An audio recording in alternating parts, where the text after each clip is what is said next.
ဒီလူကကားစီအိုးနေရာကိုအချွန်နဲ့ထိုးဖောက်လိုက်ပါတယ်။စီအိုးတွေကထွက်လာတဲ့ဓာတ်စီတွေကအောက်မှာရှိနေတဲ့မကောင်းဆိုးဝါးတွေပေါ်ကိုကျကုန်ပြီဆိုတာနဲ့သူကအပေါ်တက်သွားပြီးမီးတုပ်ကိုမကောင်းဆိုးဝါးတွေပေါ်ကိုပစ်ချလိုက်ပါတယ်။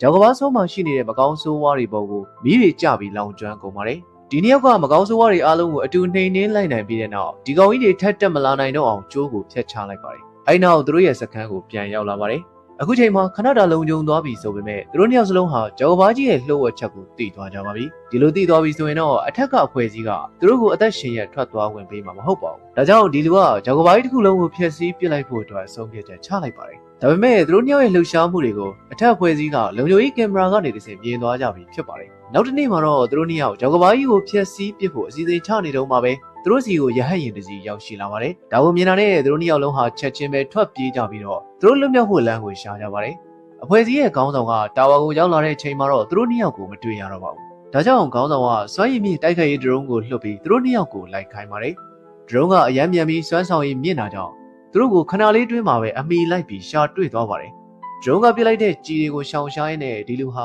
လဲကျသွားပါတယ်။အခုလိုအကြက်တဲကြမှာပဲသူ့ရဲ့